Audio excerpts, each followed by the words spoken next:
Thanks for the review, Sound on Sound. Today we are back with Stagelight 0 to 100, all about timeline mode. Let's get to it.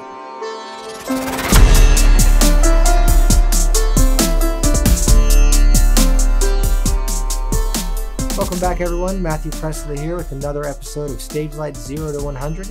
Today we are covering timeline mode. We're going to go over how to set it up, how to record, how to edit, you name it. Let's jump in. And we've got a basic song here in timeline view. Now, we've heard from some of you that you would like timeline view to be your default.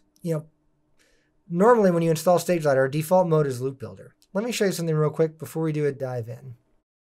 Go to the menu, hit Settings, go to General, New Song Default. By default, it's Loop Builder. But if you change it to timeline view, all your new songs will default in this mode. Now that we got that set up, let's get into more things you can set up. If we start from the transport, similar to Loop Builder, you can go here and you can set your BPM, change your time signature, etc. Grid settings are also important as well. You can change quantize on record. All of that from Loop Builder carries over, as well as new pattern size. Right now it's set to 1 bar. So if I go to sample verse on a MIDI track and I double tap, it's going to add a 1 bar pattern that loops over and over again. If I go here and set this to 4 bars, let's tap and delete that, it then creates a 4 bar looping pattern. I've had a lot of people ask, how do you do multiple time signatures? As I mentioned in Loop Builder, you need to set the time signature before you add a pattern. So I've just added a 4 bar pattern in 4/4. Let's go here and let's set the time signature to 3/4. You'll notice at the top that my bars have updated here. With that said, any new pattern that I add, like so, is going to be in 3/4 time. Easy as that. Now, before you start recording, there's one extra thing on the transport you want to be mindful of, and that is enabling or disabling loop. Disabling song loop probably works how you would expect it. If it's disabled and I press play, it's going to go all the way past and keep playing past the loop point. Like so. Now, turning on looping, if you start playback anywhere within this loop marker, it's going to loop around. This affects how you record MIDI. For example, let's say I just want to record a 2 bar MIDI bass line under this. I'm going to make sure this is on, and I'm going to hit the record button. Let's bring up our instruments.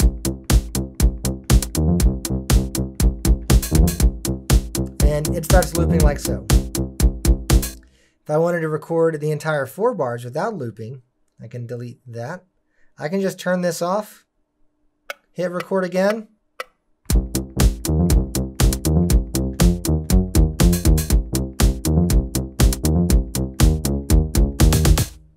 and it'll record indefinitely. The same there goes for recording audio. One thing I'd like to show you in recording audio is how you can record with loop enabled and kind of do takes. Maybe you just want to focus on 1 bar of music, a guitar loop or a vocal phrase. For this demo, I'm just going to record myself counting. You don't want to hear me singing. Anyway, let's get to it. I select the audio track. I've got my loop marker set. I've got loop enabled, and I'm going to start recording. 1, 2, 3, 4, 5, 6, 7, 8, 9, 10, 11, 12. Whenever you press stop and play it again, 9, 10, 11, 12. It's going to always play back the last section that you've recorded. Maybe I want to try another section. You can double tap and simply move your loop points around. Maybe I like the first. 1, 2, 3, 4. 1, 2, 3, 4. Maybe I want to take both of these. I can make it now a 2 bar loop, and I can stretch it out here, and I have a 2 bar audio loop. 3, 4, 1, 2. Quick tip for pattern editing. When you select a pattern, you're going to see a gear icon right here. Just tapping that will bring up your touch and hold right click menu. Let's delete that. Now let's cover importing audio. To import an audio track, you can go to the main menu here, go to Song, Import, and Import Audio File. Doing this is going to call up a browser where you can find an audio file of your choice, select it, and it's going to drop it onto a new track. You'll notice that we also have import MIDI file here as well. So if you wanted to pull in a MIDI file to start your song, you can follow the same steps. We'll cover that in a future video. Let's hear what this sounds like.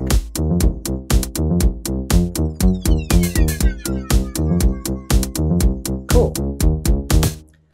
Let's get into how to edit parts on Timeline. Editing parts in Timeline View is pretty simple. Using your hand or mouse, you can touch a part and you can drag it left or right on the timeline. You'll notice that when I drag this flash effect and with it selected, or any pattern selected, I get these little arrow tools that show up on the left or right. You can use those to drag it out. If you're dragging out a loop, it'll paint the loop across in the timeline, repeating it over several bars. Another thing you have on each pattern are fade in and fade out handles. They work like so. You touch the left corner and you can see I'm drawing out a linear fade in. I can do the same thing and draw a linear fade out. That's per pattern. You'll notice when you grab some patterns, like this MIDI pattern for example, it's not looping at all. It's just making the pattern longer. That's because I have it set up in this pattern to not loop, but to stretch out. Here's how you can change that.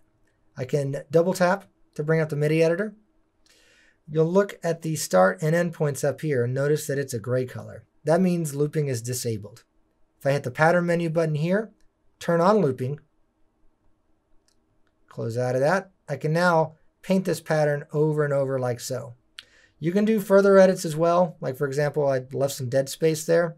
I can go in here and adjust the loop point so it's a perfect 4 bars. And it'll adjust it on your timeline like so.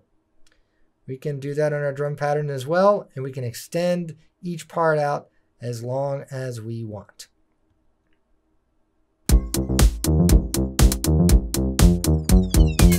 Now, besides editing patterns with your hand, we do have some advanced features in our tool menu. You have tools for selecting multiple patterns at once. Maybe you want to copy those. We have the basic tools for cut, copying, and pasting here. Selecting copy will copy any pattern that you have selected. Let's say I wanted to paste that, starting at bar 21. I could touch bar 21, hit paste, and tap. And it's going to paste both of those patterns like so. Let's look at a few other things. We have duplicate pattern, which will work with whatever pattern you have selected. If I have these selected as well and I just want to duplicate them right next to each other, just tap the X2. Boom, it creates a duplicate. We also have split. Maybe you want to split one of these patterns and do some different edits. Select the split tool first, touch where you want it to split, and boom, it's split just like so. You'll notice that the split tool stays active, meaning wherever I touch here, it's going to automatically split all these patterns up. If I go back to edit mode, I can now select these patterns individually, make edits, move notes around. You get the idea.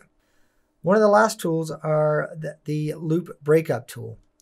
If you did have a really big long loop and you know that you wanted them all to be separate patterns, maybe so you can fade some in, draw fades out, etc., or put different pattern automation on it, we have a quick, easy tool for breaking up loops. So if I select a pattern here and hit break up, it automatically breaks the patterns up into individual loop points. I can then use my zoom in tools here to go in, draw fades, make the edits that I want to make. Those are the tools we have today. We'll be adding more very soon. Next, we're going to cover an advanced feature in Timeline View, which is recording timeline automation. I'm going to go ahead and just scoot all the way back to the front of this, and we're just going to focus on this one section.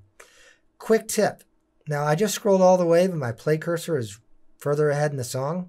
You can reset the play cursor to the 0 marker just by double tapping on the stop button. Let's get that set up. I'm going to focus on just these 4 bars of audio right here. To record automation, it's just like it is in Loop Builder. You're going to touch and hold the record button on the transport and select record automation mode. I'm going to show my track mixer here, and let's record some volume automation. Or some filter or pan. While I'm doing that, you can see the automation being written in real time. Now, the difference between this and Loop Builder is that this is actually recording the automation directly on the timeline. So it's not a part of the pattern. Watch this. I'll move the pattern over, and you can see that the automation is on the timeline, not embedded in the pattern. Meaning if I copy the pattern It's just going to copy the notes and not the automation with it. Let me hide this. Let me show you how to edit that automation. You have an automation button on your track panel. If for some reason you don't see it, don't worry. Just double tap on these input-output meters. That'll show and hide the extra features on your track panels. To pull up automation, hit the automation curve button, and you can hit edit automation and pick and choose what you want to do. If I select volume, I'm going to get a larger volume automation editor here. I can grab points individually, I can paint, or I can normalize and draw like a straight line if I wanted like a specific fade. And when you draw a fade like that, you can also do some change the curvature of it, some basic stuff. We're going to do an in-depth video on automation very soon, which will cover everything. Last thing you may want to quickly know how to do though is remove automation. You just hit the button, go to the menu, touch the automation you want to remove, like so. If you don't want to record automation, you can also add timeline automation, similar to how I showed you pattern automation in a previous video. With that being said, assuming you've automated, you've mixed, you've got everything sounding good, you want to share what you've done on Timeline View. Really easy to do. Just go to the share button here and you can do the same options. Mix down song, mix down to SoundCloud, song transfer. One thing I haven't showed off yet is how to mix down tracks separately. Now, important, this feature is only available if you've purchased one of the platform unlocks. But using this feature, it's going to allow you to mix down an individual WAV file for every track. This will be good if you wanted to make something in Stagelight and pull it into another application. Maybe you have a buddy that you're working with that likes to use XDAW or YDAW. Hit mix down tracks separately, give your song a name, and you can choose between mixing down the loop region or the entire song. I'm just going to do the loop region for this example. Hit OK, and boom. It mixed down all the stuff straight on my hard drive. You can take these audio files, drag them into any app, and they're going to line up perfectly. That wraps it up for timeline mode. Thank you guys all for watching. Thank you for leaving comments, telling us what you want. If you like this video, hit that subscribe button. Next week's video is going to cover how to use our instruments and plugins. Thank you all for watching. We'll see you next time.